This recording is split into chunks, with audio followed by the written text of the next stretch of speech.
오늘은 이제 언약의 법 제6계명에 대한 내용을 가지고 말씀을 증거하고자 합니다. 제6계명 살인하지 말라 하는 말씀이죠. 우리 중에 누구 하나 살인한 사람이 없습니다.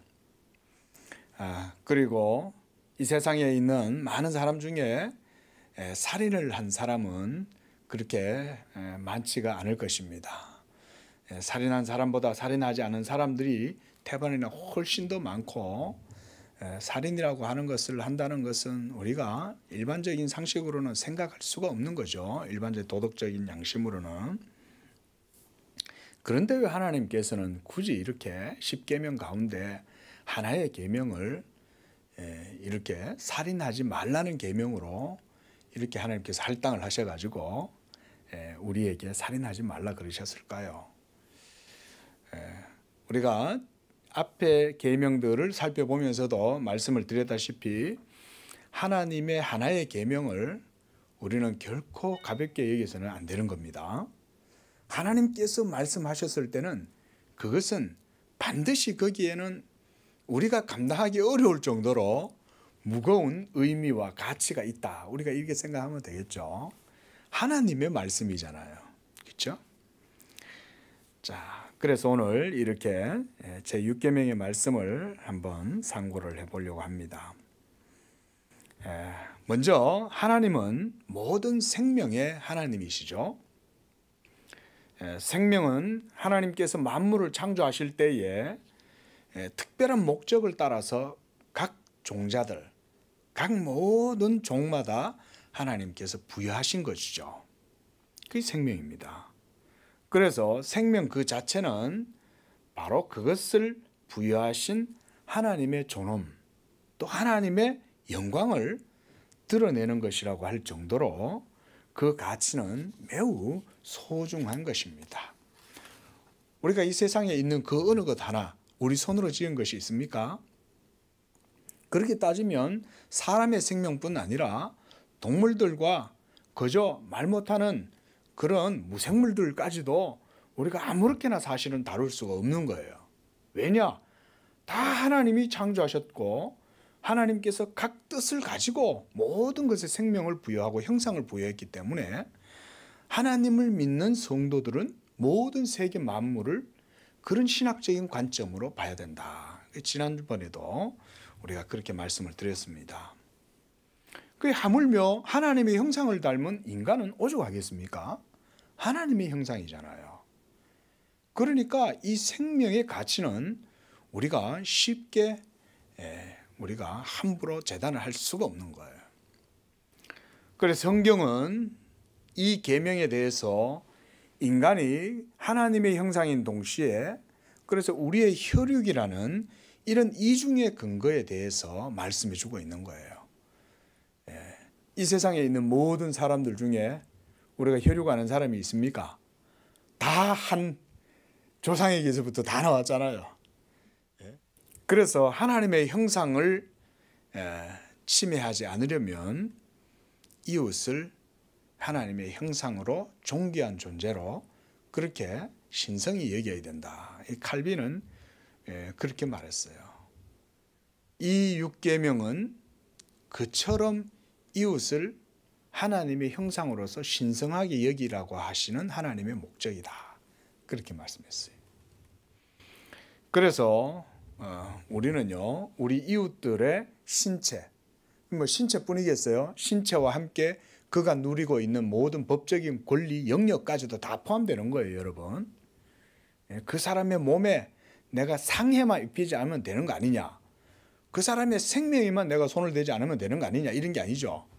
그가 가지고 있는 모든 법적 권리와 그의 모든 권한이 미치는 영역에까지도 우리는 다 거기까지 신경을 쓰는 거예요. 이 6계명은 거기까지 다 포함되는 겁니다.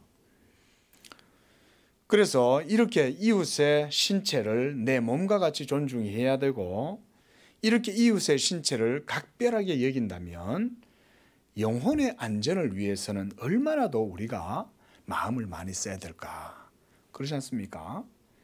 우리가 이웃들하고 같이 살 때 사람 산다는 게 그런 거 아닙니까? 아니 내가 당신한테 피해 안 줄 테니까 당신도 나한테 피해 주지 마. 이거는 사실은 하나님의 법이 아닌 거예요.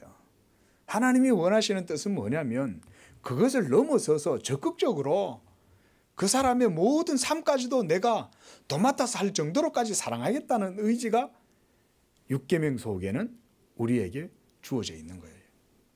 옛날에는 오늘날은 뭐 소위 어떤 철학자, 어떤 사회학자 말처럼 이익사회다 이런 표현을 많이 쓰는데 옛날에는 보면 이익사회보다는 어떤 공동체 그런 사회였잖아요.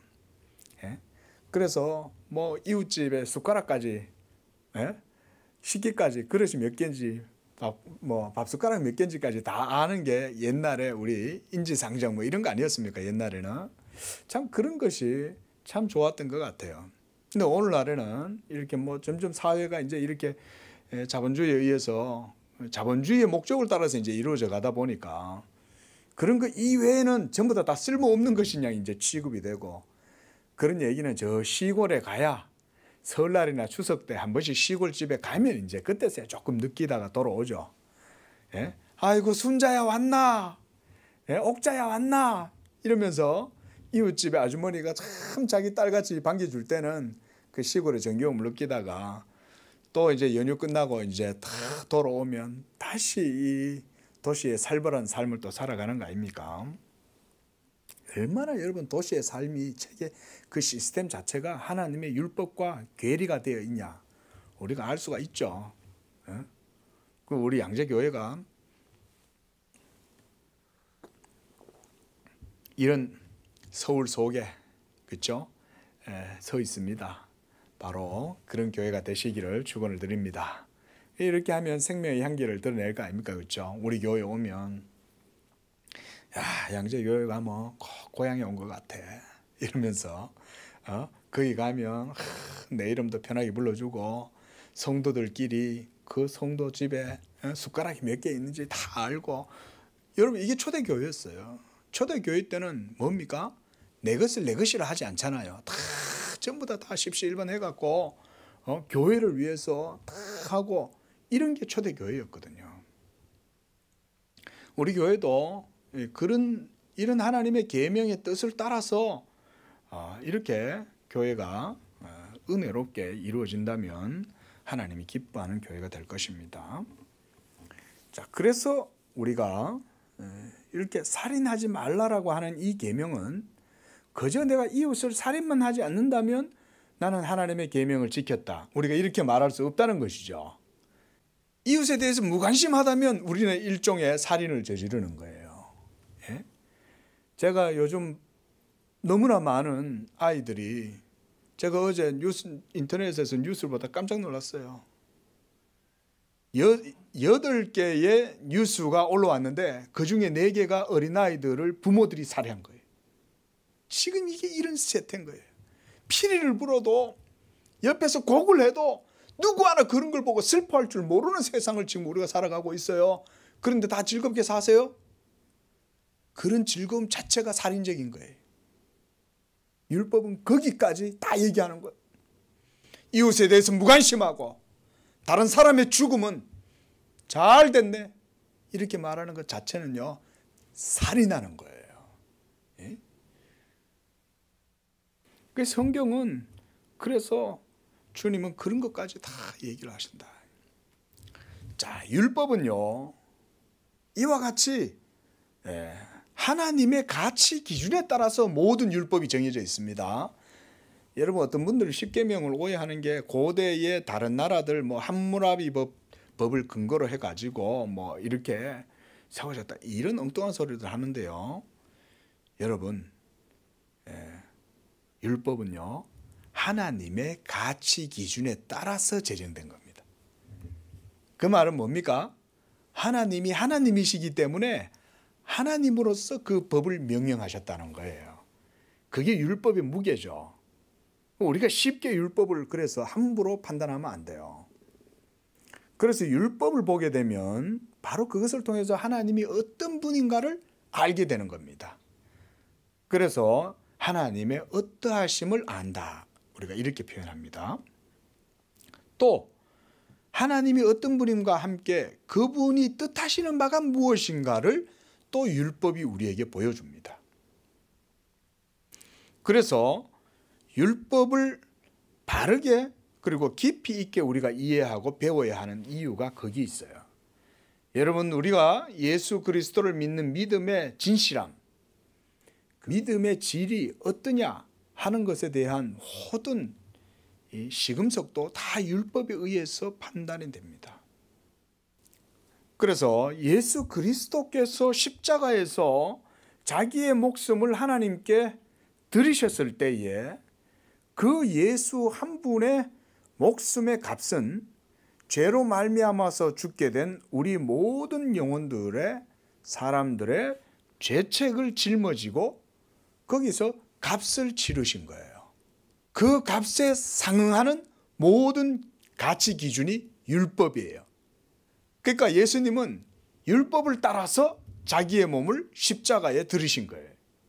그래서 자기 몸으로 율법이 요구하는 바 모든 공의의 값을 십자가에서 예수님이 치르시는 것. 이 그리스도에 대속하는 이 속량을 이제 라틴어로 satisfactio 이렇게 말합니다. satisfactio. 우리가 영어로 만족 이러면 satisfaction이잖아요. 그 satisfaction의 어원이 라틴어에서 satisfactio예요. 그 만족이란 얘기는 뭐냐면 하나님의 공의에 만족할 만한 상응하는 값을 치렀다는 거예요.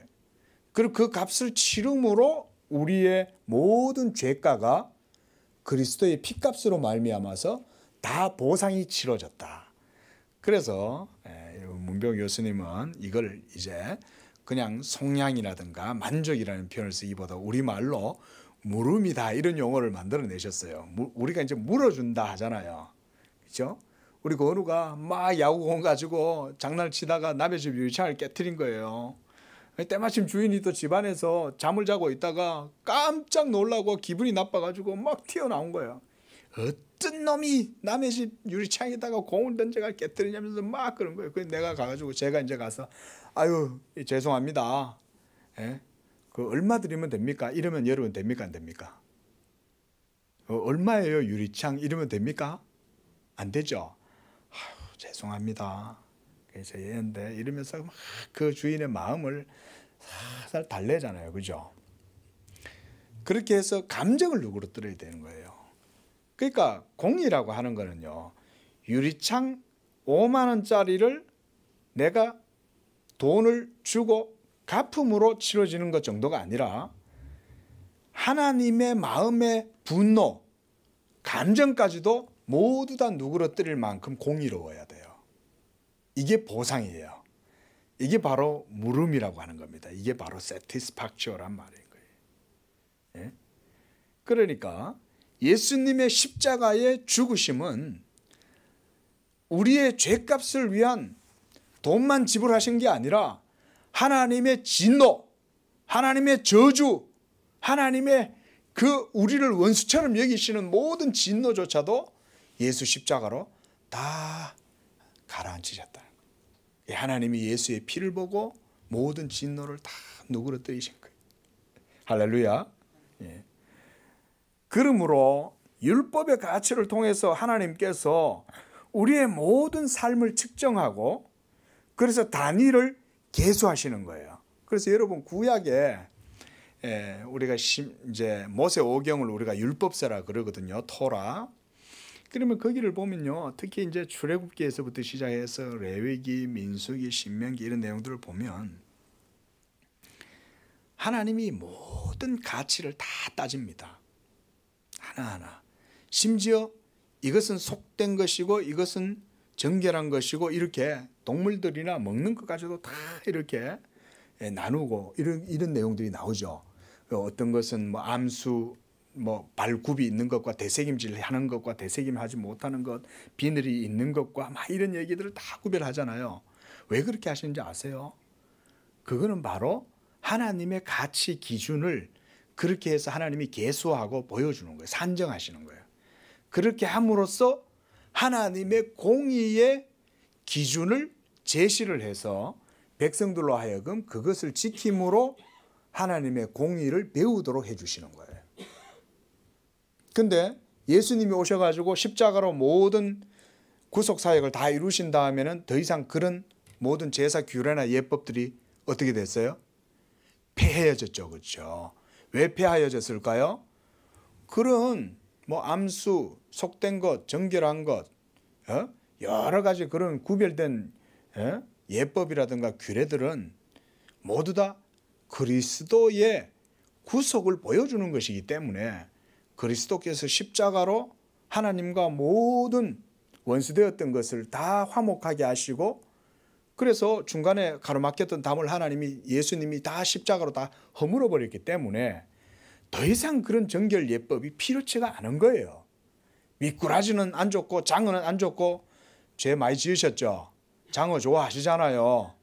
만약에 예수님이 십자가로 그걸 안 했으면 구약 백성들은 그런 거 먹으면 안 되는 거예요. 장어, 미꾸라지, 메기탕 얼마나 맛있어요. 저도 장어 좋아하고 메기탕 좋아하는데 그뿐입니까? 돼지고기도 못 먹어요. 돼지고기뿐만 아니죠. 뭐 문어, 뭐 오징어 이런 것도 못 먹고. 자, 여러분 보십시오. 율법을 통해서 하나님이 모두 다 그렇게 재단을 하고 측정을 해서 가치 기준을 하나님이 정해 주시는 게 율법의 의미예요. 그 어떤 사람이 여기 더 나가가지고 율법이 정해놓은 의미 이상으로 막 그거를 율법을 적용을 하려고 그래. 그래서 장어를 먹으면 왜 안 좋으냐? 왜 미꾸라지가 안 좋으냐? 그게 막 그 오물구덩이, 수채구덩이 속에서 그 속에 더러운 것들을 막 집어삼키면서 막 그래가지고 그게 되게 몸이 안 좋아서 못 먹게 하시는 거야. 여러분, 그거는요, 오버한 겁니다. 하나님이 보시고 이거 먹으면 안 돼라고 말하면 그때부터 그거 먹으면 안 되는 거예요. 장어 아니라 잉어라도 금붕어라도 하나님이 금붕어가 속된 거다 그러면 안 먹는 거예요. 그게. 선악과가 여러분 독이 들었습니까? 선악과 말씀을 드리겠지만 선악과가 독이 들어서 하나님이 그걸 먹지 마라 그런 게 아니죠. 하나님이 딱 지정해서 이거 먹지 마라고 얘기하면 그때부터 그거는 속된 거예요. 그걸 먹으면 안 되는 거예요. 율법이 딱 그런 겁니다, 여러분. 그렇게 생각하시면 됩니다. 그래서 율법에서 명해 주신 모든 것들은요, 다 가치를 따라서 다 읽어보세요. 레위기서 같은 거 읽어보면 하나님이 다 정해 주시는 거예요. 야, 그걸 먹으면은 죄고, 이거는 속된 거고, 이거는 정결한 거야. 이런 것은 막 이러면서 다 하나님이 규례를 정해 주시는 거예요. 그렇게 해서 뭐냐? 너희의 삶을 내가 명령한 계명에 맞추고 살아라 이 말인 거예요. 그게 율법의 본 뜻입니다. 자, 여러분, 이렇게 해서 모든 율법의 규례들이 보여주시는 바가 뭐냐? 방금 말씀드렸듯이 예수 그리스도의 물음의 값, satisfaction을 보여주는 거예요. 그 여러분 보십시오. 우리 사람의 영혼의 값이 얼마나 귀합니까? 영원한 저주와 심판과 형벌을 한번 생각을 해보세요. 저는요, 지금도 끔찍합니다. 어떨 때는 게으르고 나태해져 가지고 하나님 앞에서 온전치 못하면요, 성령이 막 내 속에 하나님의 율법으로 막 찌르는 거예요. 너 지옥 맛이 어떤지 몰라? 이러면서 하나님께서 막 내 양심 속에 지옥에 대한 두려움을 주시는 거예요. 하나님의 진노와 불의 형벌 속에서, 소멸하는 불 속에서 영원토록 죽지 않고 꺼지지 않는 불에서 고통당한다는 생각을 한번 안 해보셨어요? 얼마나 무섭습니까? 우리는 다 그렇게 하나님의 형벌을 받을 수밖에 없는 존재인데, 예수께서 그 모든 율법의 공의와 엄의하심을 다 자기 십자가로 모두 다 소멸하시고 우리를 향한 하나님의 모든 법조문, 율법의 법조문을 예수님이 다 불태워버리신 거죠. 불태워버렸기 때문에 더 이상 율법이 예수 믿는 여러분들을 정죄할 수가 없는 것입니다. 믿으시기 바랍니다. 이게 복음인 거예요. 영혼의 값이 얼마나 귀합니까? 시편 49편 8절에 그들의 생명을 속량하는 값이 너무나 엄청나서 영원히 마련하지 못할 것이다. 이렇게 말씀해요. 여러분들의 영혼의 값이 너무나 귀하기 때문에 사람의 힘으로는 그것을 영원히 그 값을 마련할 수 없다. 오직 주 예수 그리스도 흠없는 하나님의 어린 양의 피로서만 우리의 모든 죄가 다 정결하게 되는 줄로 믿습니다. 여러분, 아담이 하나님께 지은 죄가 여러분이 생각할 때 큰 것입니까? 작은 것입니까? 어떻게 생각하세요? 여러분, 아담이 하나님께 범죄한 내용이 뭡니까? 큰 겁니까? 그가 살인을 했습니까? 간음을 했습니까? 도둑질을 했습니까? 어떻습니까? 사실 아담이 죄를 지었다고는 하지만 그가 행한 것은 단지 선악과 열매를 맛있게 먹었을 뿐이죠. 표면적으로 보면 그렇잖아요. 그는 그저 선악과 나무의 열매를 맛있게 한 입 먹었을 뿐인데, 그러나 그 결과는 상상할 수 없는 그런 결과를 가져다 왔죠. 그 작은 아담의 행동 하나 때문에 아담은 물론이거니와 그에게서 태어나는 모든 인류가 원죄와 사망의 형벌을 당하게 되었습니다. 여기서 우리가 주의 깊게 봐야 할 게 뭘까요? 그런 작은 행동 하나 때문에 인류 전체가 이처럼 비참함과 진노와 저주와 형벌을 당하는 것이 과연 정당한가? 우리가 이렇게 생각해야 할까요? 아닙니다. 그것은요, 단지 우리 인간 중심의 편협한 이해일 뿐이에요. 그건 우리 인간의 입장에서만 생각할 뿐이라는 거죠. 그러나 하나님이 어떤 분인가 하는 것을 여러분들이 생각을 해 보셔야 됩니다. 이 최초의 에덴 동산에서의 파기된 계약, 파기된 언약, 아담의 불순종, 그거를요, 하나님이 어떤 분인가를 여러분들이 생각을 안 하고 단지 아담이 단순하게 그냥 그 하나의 실과를 따먹은 것 뿐인데 그게 뭐 그리 크냐? 여기에서 그래서 여러분 우리가 성경적으로 신학적으로 깊이 있게 봐야 되는 거죠. 하나님이 어떤 분인가를 생각하면 하나님의 그 하나의 말씀에 대한 아담의 단순한 하나의 불순종은 그 자체로 하나님의 영원한 생명과 의를 박탈당하는 이런 일이 된 거예요. 그 반대로 그 단순한 하나의 단순한 순종이 있었다면 어떻게 됩니까? 하나님의 말씀하신 영원한 생명을 그가 소유하는 거죠. 의를 덧입게 되고. 그리고 모든 만물의 창조주이신 그 하나님의 자녀가 되는 이런 은혜를 입는 거예요. 그 순종을 통해서. 그래서 만물의 상속자가 되게 하시려는 그 하나님의 크고 깊으시고 영광스러운 작정과 경륜이 바로 그 에덴 동산에서의 첫 언약의 경륜이었습니다. 그러니까 여러분, 단순한 하나의 말씀에 단순한 순종은 하나님의 모든 영광과 하나님의 모든 것들이 거기에 다 걸려 있는 거예요. 우리는 하나 똑 따먹고 뭐 맞았다 이 정도로 생각하지만 그 하나님의 말씀의 무게는 하나님 그분 자신과 같은 거예요. 그건 단순한 게 아닌 거죠. 우리가 이렇게까지 그 아담의 언약을 생각할 수 있어야 됩니다. 그렇지 않으면 하나님은 불공평하죠. 너무 가혹하죠. 어떻게 이만큼 사과 하나 똑 따먹은 게 뭐 그리 중요해요. 예? 사과가 아니라 선악과 실과. 그러나 하나님의 말씀은 모든 우주를 다 더해도 그 말씀의 값에 견줄 수가 없는 것입니다. 왜 제가 이 말씀을 드리냐면 율법이 그런 거라는 거예요. 율법도 똑같습니다. 하나님이 주신 거잖아요. 물론 이때는 에덴 동산에서 맺은 게 아니라 시내산에서 하나님이 맺으시면서 10가지의 계명을 주신 것이지만, 그래서 모든 것은 완전했고 완벽했으며 어디서도 죄로 인한 부패나 오염을 조금도 찾을 수가 없었던 그런 완전한 빛으로 가득했던 그 세계에서 이와 같이 하나님께서는 아담에게 그 계명을 통해서 영원한 언약을 맺으려고 하셨던 거예요.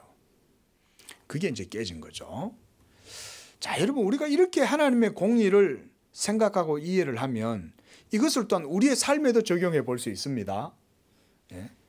전체 율법의 계명 가운데 지극히 작은 하나라도 범했을 때 그것의 죄책은 너무나 중요한 거예요. 우리 그러잖아요. 10계명 외에도 율법의 모든 또 규례들을 갖다가 이렇게 다 이렇게 또 정해보면 한 630여 가지가 넘는다 그러잖아요. 예? 여러분, 우리는 10가지가 아니라 한 가지도 제대로 못 지킵니다. 우리는요.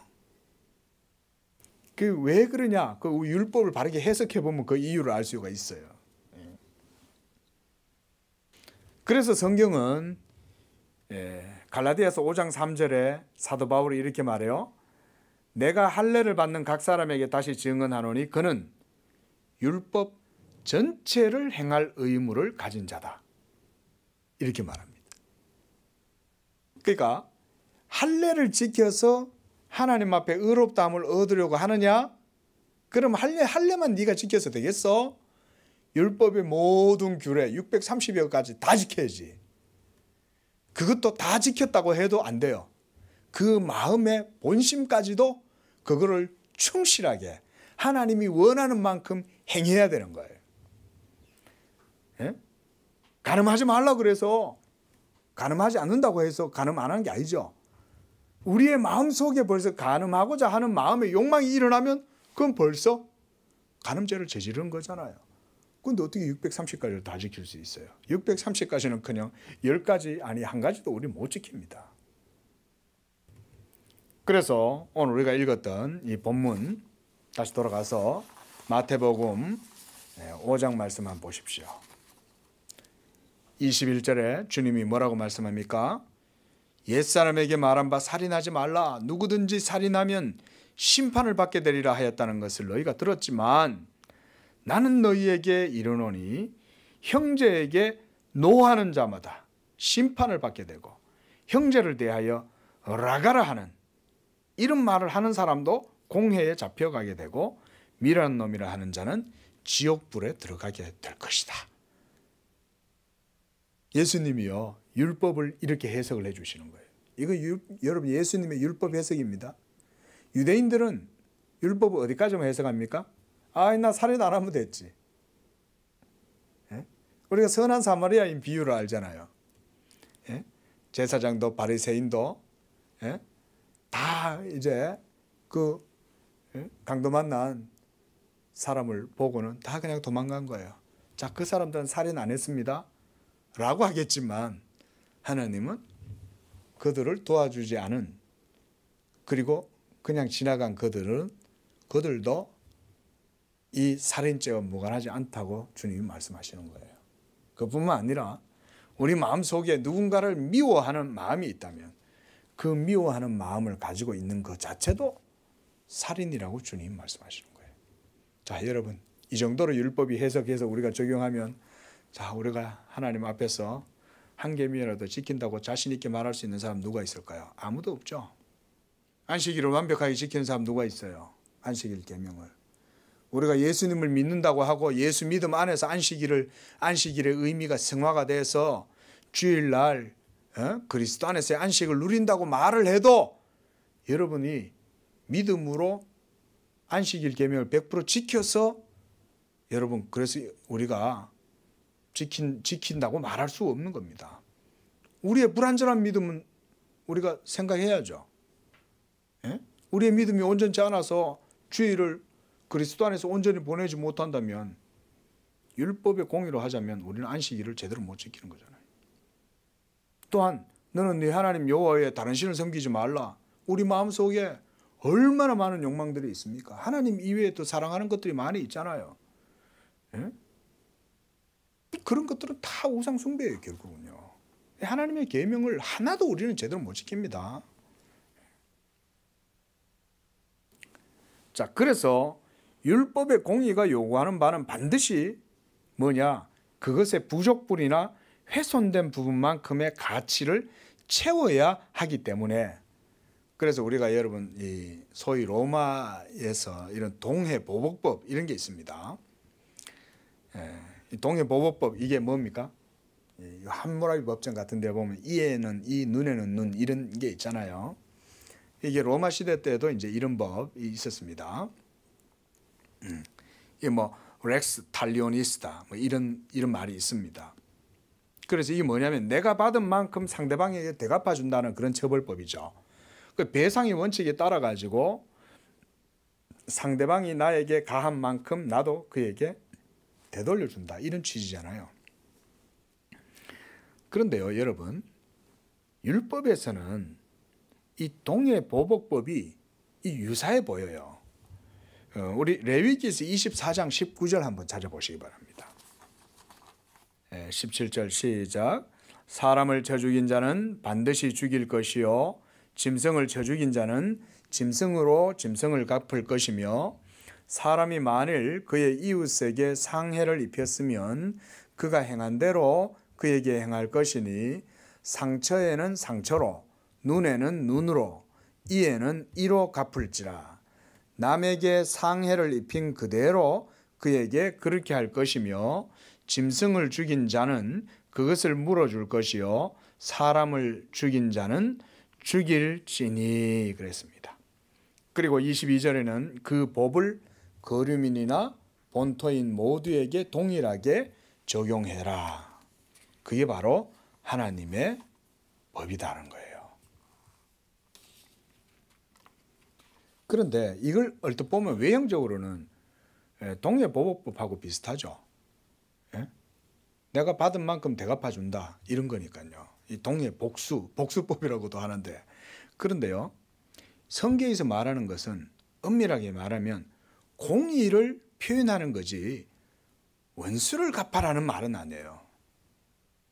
자, 그러면 예수님의 교훈과 이게 서로 배치가 되잖아요. 예수님은 뭐라 그랬습니까? 네 원수를 사랑하라 그랬잖아요. 자, 우리 다시 마태복음 가셔서 아까 읽었던 5장 다시 한번 가보십시오. 자, 이번에 38절 보십시오. 마태복음 5장 38절. 자, 시작. 또 눈은 눈으로 이는 이로 갚으라 하였다는 것을 너희가 들었으나, 방금 우리가 읽었던 말씀이죠. 자, 그런데 뭐라 그래요? 나는 너희에게 이르노니 악한 자를 대적하지 말라. 누구든지 내 오른편 뺨을 치거든 왼편도 돌려대며 또 너를 고발하여 속옷을 가지고자 하는 자에게 겉옷까지도 가지게 하며 또 누구든지 너로 억지로 오리를 가게 하거든 그 사람과 심리를 동행하고 내게 구하는 자에게 주며 내게 꾸고자 하는 자에게 거절하지 말라. 자, 꾸어주면 어떻게 돼요? 떼이죠. 네? 근데 꾸고자 하는 자에게 주라는 거예요. 응? 구하는 사람한테 주라는 거예요. 그러면 공평한 이렇게 동해보호법을 생각하면, 야, 너 내가 100원 주면 네 나한테 줄 때는 이자까지 쳐서 줘야 되잖아. 근데 주님이 뭐라 그럽니까? 이 계명을 여기까지 적용을 하는 거죠. 분명히 동해보호법인 것 같은데 주님은 어떻게 해석해요? 눈은 눈으로 이를 이로 갚아라, 이렇게 레위기서에서 말씀하지만 나는 너희에게 그 율법의 참된 의미를 얘기해 줄게, 이 얘기인 거예요. 그게 뭐냐? 악한 자를 대적하지 말고 원수까지도 사랑하라는 거예요. 이게 율법의 진정한 의미라고 예수님이 말씀하시는 거예요. 그러니까 이렇게 지금 우리가 읽었던 레위기서에서 동해보복법처럼 보이는 그런 내용을 하나님께서 이스라엘 백성들에게 주시는 것은 보복해라고 법적 근거를 마련해 주신 게 아니에요. 우리가 율법을 그래서 바르게 이해를 해야 됩니다. 이렇게 본다고 해서 이게 다가 아니라는 거죠. 반드시 모든 율법의 맥락을 바르게 이해를 해야 되는 거죠. 그러고 보면 율법은 뭐냐? 바로 하나님의 공의를 보여주시는 거예요. 그거예요. 하나님의 공의. 여러분, 미꾸라지가 무슨 죄가 있어요? 메기가 무슨 죄가 있고, 장어는 무슨 죄가 있어가지고 부정한 생선으로 취급을 받습니까? 돼지는 무슨 죄예요? 맛은 제일 좋은데. 하나님이 정해 놓으시는 거예요. 그리고 생명의 가치를 측정할 수 있도록 하나님께서 이에는 이, 눈에는 눈, 상처에는 상처, 배상의 원칙을 보여줌으로써 뭘 보여주시냐? 보복해라, 갚아라 이 말이 아니죠. 하나님의 공의를 보여주는 거예요. 누군가가 다른 사람에게 상처를 준다면 상처받은 그 사람도 다른 사람에게 상처 줄 수 있죠. 그렇지 않습니까? 예? 내가 누군가를 미워하기만 합니까? 다른 사람도 나를 미워할 수 있어요. 예? 나는 더 못났기 때문에 다른 사람들이 나를 더 싫어하는 경우가 많아요. 예? 안 그렇겠어요? 그래서 하나님의 공의 앞에서 모두가 다 입을 다물게 하는 거예요. 예? 아무도 하나님 앞에서 자기 잘났다고 말 못하는 거죠. 살인하지 말라는 이 말씀 속에는 하나님의 뜻은 예수님이 뭐라 그래요? 네 원수를 사랑할 정도로 하나님의 법에 순종해라는 거죠. 원수를 사랑하는데 어떻게 살인을 해요? 원수를 사랑할 정도가 되면 살인은 고사하고 그렇지 않죠. 하나님의 법을 그 사람이 온전하게 이루는 거 아니에요. 그 사랑하는 자는 온 율법을 다 지키는 거다 그러잖아요. 사랑하는 자가. 그러므로 하나님의 공의를 제시하고 이루는 것이 바로 이 율법의 주된 목적인 겁니다. 우리 성도님들이 이걸 오늘 잘 기억해 놓으십시오. 율법을 이렇게 바르게 배워야 돼요. 그리고 살인자에 대한 처벌도 마찬가지입니다. 우리가 구약 성경에서 보면 또 하나 오해하는 게 뭡니까? 하나님이 무서워. 다 죽여. 이렇게 가나안 땅 백성들 불쌍히 여기지 마. 어린아이들조차도 불쌍히 여기지 마. 다 죽여. 참 무섭죠. 근데요, 그것도 뭘 보여주냐? 하나님의 공의를 보여주는 거예요. 하나님의 공의의 준엄하심을 보이지 않으면 여러분 예수님이 십자가에서 죽으실 필요가 없습니다. 대충 어영부영 넘어가면요 되는 거예요. 제가 요즘 우리 건우한테 페널티를 부과하고 있어요. 너무 말을 안 듣고 지 마음대로 행동하고 버릇이 없어서 제가 페널티를 딱 부과해요. 근데 얘가 시간이 좀 지나면 와가지고 딱 이제 타협하자고 와요. 제가 봤을 때는 이게 법이 아직 제대로 안 섰거든요. 그럼 제가 해줘야 될까요? 해주면 건우가 법을 못 배우는 거예요. 그래서 제가 허락 안 해주는 거예요. 안 돼. 하면 안 돼. 좀 오늘만 좀 해줘. 이렇게 들어온단 말이에요. 살살 들어올 때 보면요, 제가 다 알거든요. 먼저 저한테 직접 안 옵니다. 저 엄마를 먼저 탁 칩니다. 저 엄마한테도 칠 때도 다 단계가 있어요. 여러분 사람이 하나님께 얼마나 감사합니까? 제가 우리 건우를 보면서 우리 사람의 그런 완악함을 보는 거예요. 어린아이 속에도 저렇게 자기 자신을 위해서 치밀하게 얼마나 똑똑한지 몰라. 그러니까 내 아들이지만 참 똑똑하다. 그냥 안 들어와. 계획을 딱 짜서 분위기 봐가면서 엄마 눈치 봐가면서 탁탁 해갖고 결국 나한테까지 찾아오는 거예요. 엄마 이용해갖고. 그럼 엄마가 와갖고 오늘 해주면 안 돼. 마음이 약해갖고. 근데 자 보십시오. 그걸 해주면 안 되는 거예요.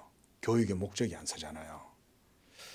하나님께서 만약에 조금이라도 그런 여지가 있었다면 정말 여러분 아주 작게라도 그런 여지가 있다면 예수님 십자가에 못 박히실 필요 없습니다. 그게 안 되기 때문에 하나님이 철저하게 모든 율법의 공의를 바르게 세우는 거예요. 그래야 인류 가운데 하나님의 택한 백성들이 하나님의 공의로 구원을 얻을 수 있기 때문에 그래요. 그게 하나님인 거예요. 우리 성도님들이 하나님 말씀 배울 때 하나님의 특히 율법에 대한 어미하심, 하나님의 공의에 대해서 여러분들이 깊이 이해하셔야 됩니다. 하나님이 그렇게 하라 이렇게 하면요 하나님이 해야 돼요. 우리가요.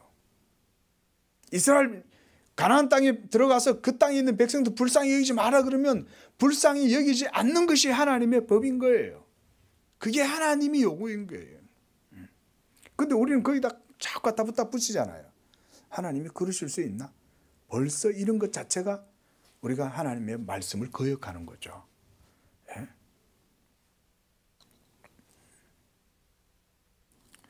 그래서 우리가 다시 레위기서 말씀 한 번 더 보십시오. 아까 읽었죠. 우리가 22절 말씀을 다시 한번 찾아보십시오. 레위기 24장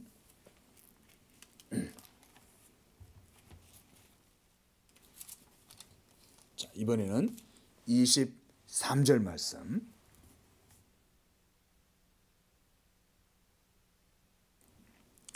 자, 함께 읽어봅니다. 시작. 모세가 이스라엘 자손에게 말하니 그들이 그 저주한 자를 진영 밖으로 끌어내어 돌로 쳤더라. 이스라엘 자손이 여호와께서 모세에게 명령하신 대로 행하였더라. 여기서 우리가 놓치지 않아야 될 게 뭐냐면요, 이스라엘 자손들이 다 모여서 범죄한, 이어서 이제 저주한 자, 하나님을 저주한 사람입니다.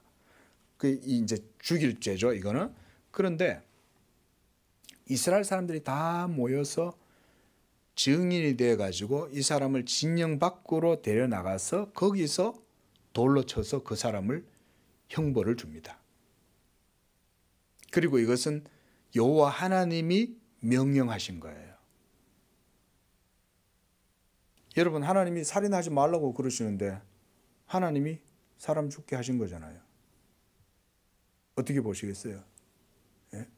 하나님께서 여리고성에 있는 자들을 하나도 남김없이 다 죽이고 다 불태워라. 예? 하나님이 살인하신 자다. 살인하신 거 아니냐. 이렇게 보는 논리가 맞습니까? 그게 아니죠.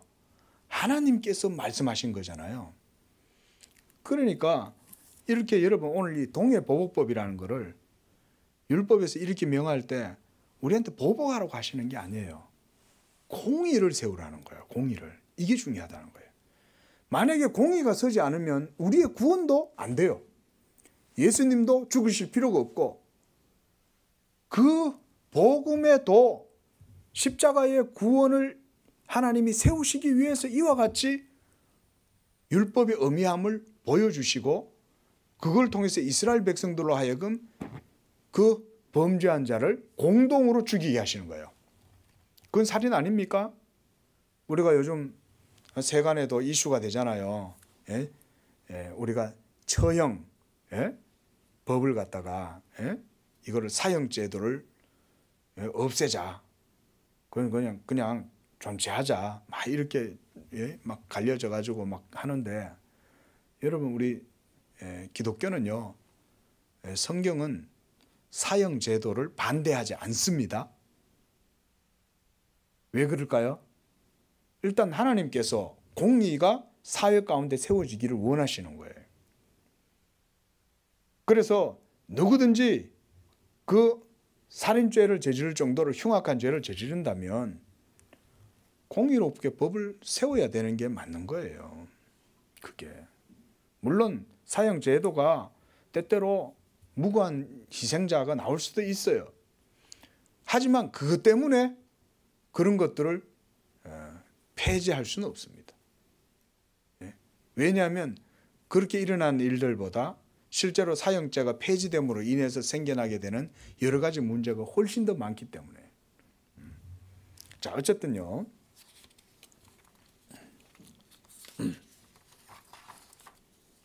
이렇게 예수님께서 이와 같이 우리가 마태복음 5장에서 봤듯이 원수를 사랑하라, 이런 말씀 자체가 바로 이렇게 동해보복법 자체와 벌써 충돌을 일으키는 걸 볼 때 우리가 그게 아니라는 걸 알 수가 있죠.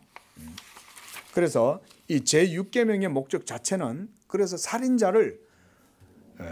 살인자에 대해서 보복을 행함으로 그 사람의 생명을 빼앗고 그에게 처벌을 주는 것, 그 자체가 아닌 거예요. 그러니까. 예? 그렇게 하심으로써 하나님께서는 우리로 하여금 이웃의 생명을 지켜주고 보호해주고 또한 그들을 도와주는 데에 대해 가지고 무엇이든지 우리가 충실하게 이 계명을 따라서 행하라고 그것을 우리에게 주셨다는 거예요. 동시에 하나님께서 이 법을 세우신 것을 우리가 생각할 때에 평화에 도움이 되는 것은 또한 무엇이든지 우리가 행하고 또 그 평화를 저해하는 것은 무엇이든지 막아야 하는 거예요. 가령 예를 들어서 우리 기독교는 전쟁이 일어나면요, 총 들고 이 나라를 침범해오는 적들과 싸웁니다. 여호와의 증인들은요, 예? 피 흘리지 말라 그래가지고 전쟁 안 한다 그러잖아요. 사악한 거짓말입니다. 그거요. 이 성경 딱 갖다 놓고 여호와의 증인들의 그 위선을 벗겨낼 수가 있습니다. 근데 세상법은 그게 아니잖아요. 예? 그래가지고 뭐 양심적 병력 거부 이래가지고 그걸 허락을 해주고 막 이 법이 그런 식으로 하지만 여러분, 하나님은요, 기독교는 전쟁 나면 총 들고 나가서 적들과 맞서 싸웁니다. 그때 내가 총을 쏴서 적군이 뭐 제네바 협약이 있긴 하지만 이렇게 이제 항복을 선언하고 이렇게 나오는 투항하는 사람들은, 포로들은 보호해주고 협정에 의해서 해야 되지만은 막 개인적으로 미워가지고 막 죽이고 이런 것은 살인일 수 있지만, 그러나 정당하게 전쟁을 치르면서 적과 싸울 때 일어나는 살상들은 그거는 우리가 살인죄라고 하지 않아요. 왜냐? 하나님의 공의와 국가의 법이 더 크게 우리에게 주어져 있기 때문에 그런 거죠. 자, 마지막으로 한 가지 더 말씀드리고 마치겠습니다. 바로 이렇게 하나님께서 제6계명을 통해서 주시는 가운데 제일 큰 건 뭐냐?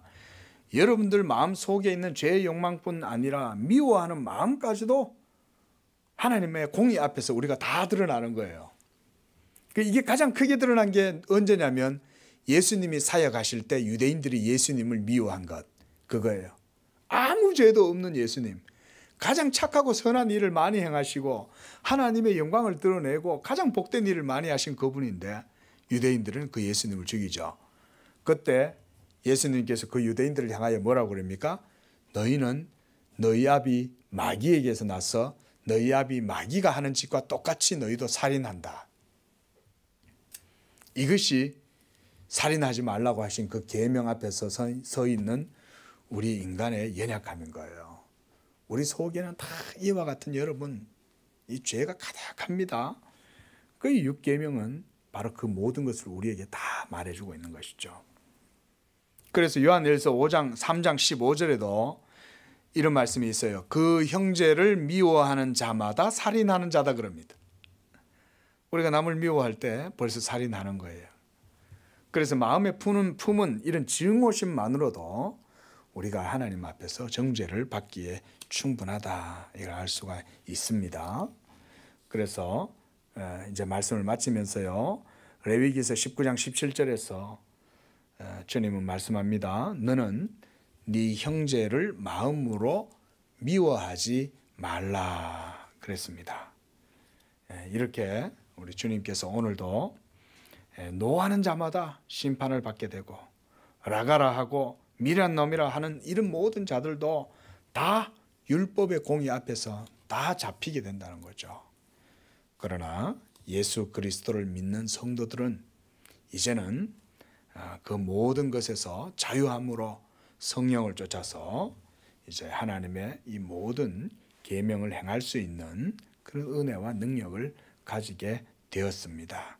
그러므로 우리가 예수 믿음으로 하나님의 계명 행하기를 힘쓰시기를 바랍니다.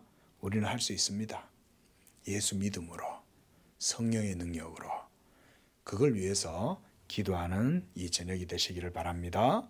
기도하겠습니다.